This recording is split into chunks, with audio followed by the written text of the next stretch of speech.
Hi there again, self-lovers. It's Katie Phillips here, and I am the founder of the School of Self-Love. You can check it out, theschoolofself.love. I am the author of the Self-Love Affair, A Woman's Guide to a Daring and Mighty Life. And I'm a self-love coach, and I'm so glad to be with you today. You're receiving this video because you're receiving today's love note, so welcome. I hope you've been following the series that I've been doing over a 5-week period. This is week 3. I've been sharing with you my own personal favorite spiritual practices. So I'm going to give you one a week, 5 in total, and today is number 3. First week we took a look at meditation. Last week we took a look at the importance of creating a really nurturing, high vibe environment to nurture your spirit. And this week, we're going to take a look at your mental mastery. And this is a really, really important one. Those of you that have been in my environment for a while know that I'm, like one of my catchphrases is self-love is self-responsibility. And it really is. Like, nothing is going to change in your life if you don't take responsibility for it first. I know you know that. I also think we all need a reminder every now and then, and self-responsibility for your own mental health is a really, really big one. So I'm going to share with you some key pieces that I do, that my clients do, to really help you feel like you've mastered your own mind, right? So the first one is setting an intention every day. It's really powerful. It's amazing how powerful an intention is. We forget that we're actually energetic beings. Like, everything is energy. You know, these flowers are energy. My laptop is energy. The chair I'm on is energy. The air I'm breathing is energy. I am energy. It all is. It's just the difference is the speed at which the particles in each item are vibrating and the density of those. So anyway, we won't go into that now. Suffice to say, everything's energy. And our thoughts are energy, our emotions are energy, our life experiences are energy. And energy can either contract or ideally it's expanding and growing. It's by its very nature, it's to expand and grow and be more. So you can expand and be more of who you desire to be every single day simply by starting your day with choosing an intention. Like, that's mental mastery, rather than waking up and just kind of, you know, bumbling out of bed or pressing snooze 10 times before you bumble out of bed and kind of rolling down into the kitchen and blindly making yourself a coffee and, you know, running around and screaming at the kids and, you know, rushing out the door in a mad panic. That doesn't feel good, right? That feels super stressful.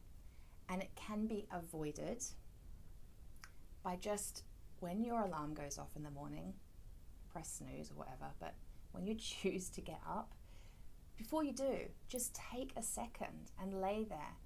Take 1 extra minute in bed with your eyes closed and choose how you desire to feel that day. Maybe even check in with how you're feeling first. And then choose how you desire to feel. Like, how do you want to go through your day? How do you want to behave today? You know what you've got on today. You know what commitments you have. You know probably mostly who you're going to be bumping into. How do you want to feel as you go through your day? How do you desire to behave? How do you desire the day to play out? Like, how do you want to feel, or what do you want to have achieved by the end of the day? Just take 1 minute. It's no biggie. Just a minute. Think about your day ahead and set an intention. Boom. It is a massive game changer, I promise. And if it's not in bed, do it while you're making a cup of tea. Literally, kettle is boiling, you stood in the kitchen, just while the kettle's boiling and you're just kind of making your cup of tea. Just choose your intention for the day. Yeah? It's really important. Another really amazing way to have mental mastery is through using gratitude. So gratitudes are so powerful. We literally do get what we focus on.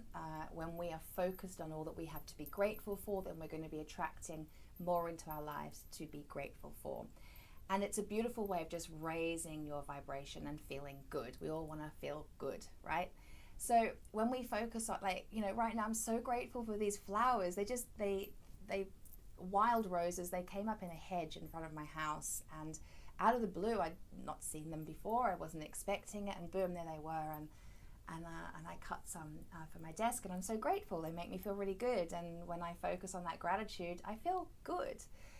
When I focus on the love I have for my son and the love I have for my partner and my family and my friends, I feel good when I focus my attention on my appreciation for those people in my life. I feel good when I appreciate my business and how it provides for me, when I appreciate my clients and the beautiful work they're doing in the world. And I appreciate the food in my fridge, and I appreciate that I can put petrol in my car and I can go on beautiful holidays, and I live a bloody blessed life, right? First world life.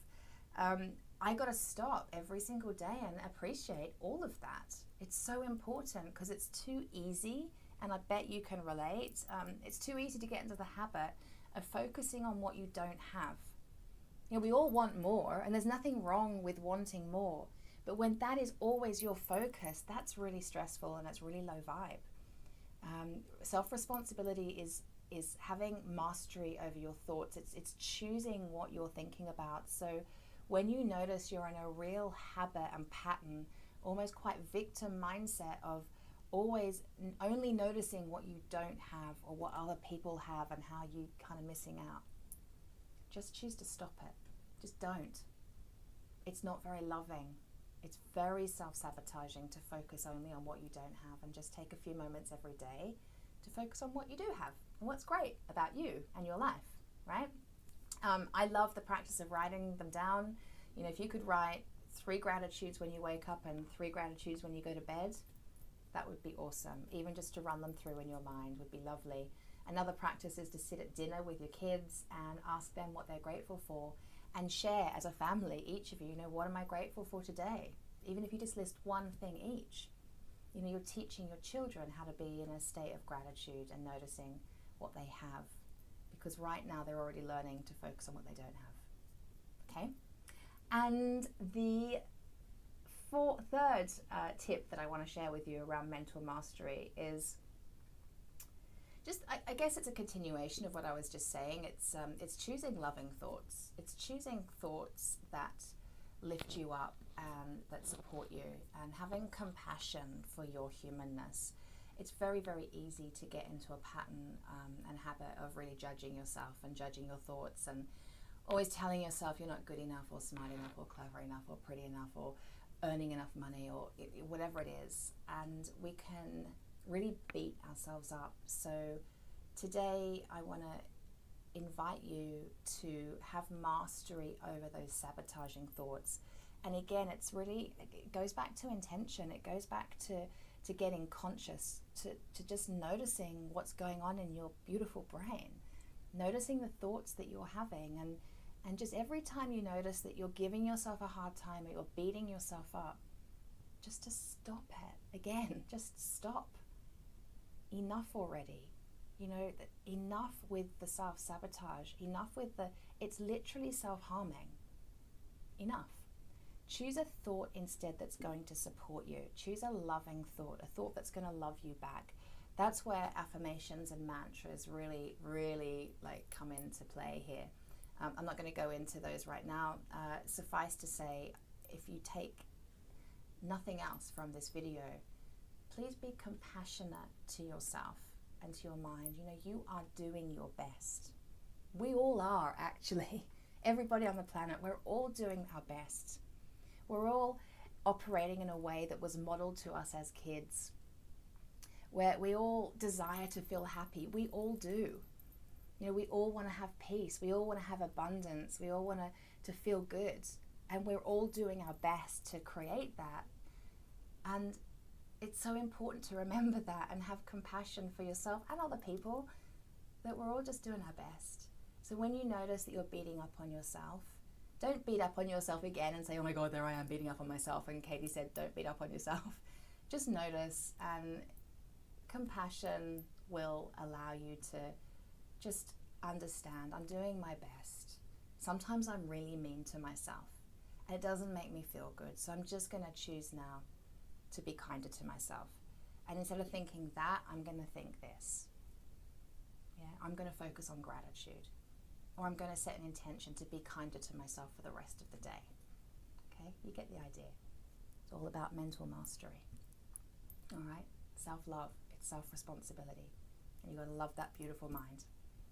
Alrighty, so I have a sentence I want you to finish. This is your home play.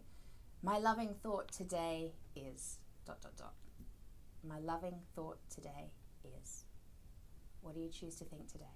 Set that intention. Okay, love you loads. Can't wait to see you next week, where I will share my 4th top tip around the spiritual practices that I enjoy.